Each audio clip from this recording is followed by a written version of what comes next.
नमस्ते। अगर आप ये वीडियो रात में देख रहे हैं तो अभी एक बार अपने आसपास देख लीजिए, क्योंकि कुछ कहानियां सिर्फ सुनी नहीं जाती, वो महसूस की जाती हैं। मेरा नाम अमन है और आप देख रहे हैं हॉन्टेड टेल्स। ये चैनल है उन सच्ची घटनाओं का जिनके बारे में लोग दिन में बात नहीं करते। यहां हर कहानी अंधेरी रात है से शुरू होती है और अक्सर नींद छीन कर खत्म होती है। चेतावनी: अगर आपका दिल कमजोर है या आप अकेले हैं तो इस वीडियो को अंत तक देखने की गलती मत करना, क्योंकि आज की कहानी अंधेरी रात के उस डर की है जो एक बार दिख जाए तो कभी पीछा नहीं छोड़ता। अंधेरी रात का डर गांव का नाम था चंदनपुर। दिन में यह गांव बिल्कुल सामान्य लगता था। बच्चों की हंसी, खेतों में काम करते लोग, मंदिर की घंटी।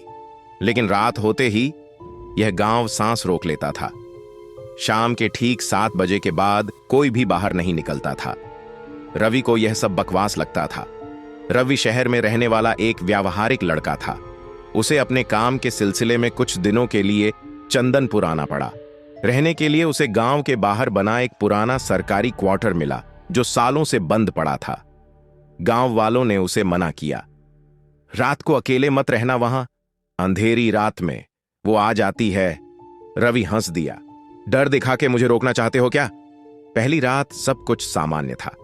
हवा ठंडी थी, झींगुरों की आवाज आ रही थी। रवि मोबाइल चला रहा था, तभी ठप ठप ठप छत से पानी टपकने की आवाज। बारिश तो हो ही नहीं रही।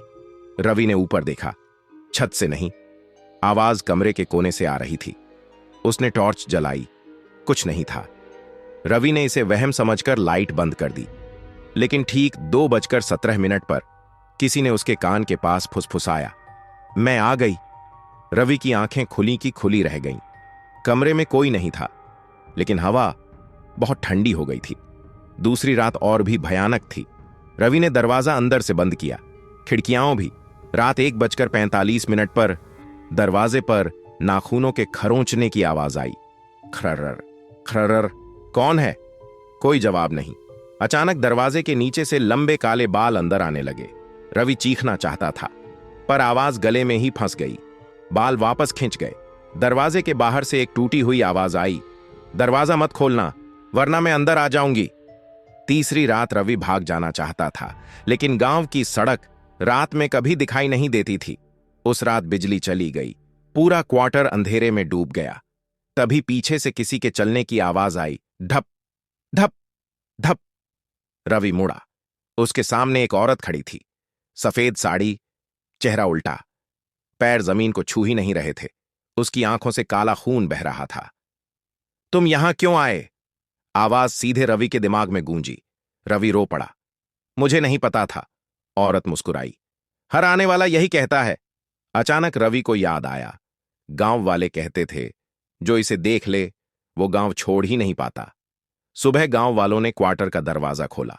अंदर रवि की लाश पड़ी थी, आंखें खुली हुई, मुंह से बस एक ही वाक्य निकला हुआ, वो अंधेरी रात आज भी मुझे देख रही है। आज भी चंदनपुर में जब रात 2:17 बजते हैं, उस क्वार्टर से एक आवाज आती है, मैं आ गई। अगर तुम ये कहानी रात में पढ़ रहे हो तो पीछे मुड़कर मत देखना।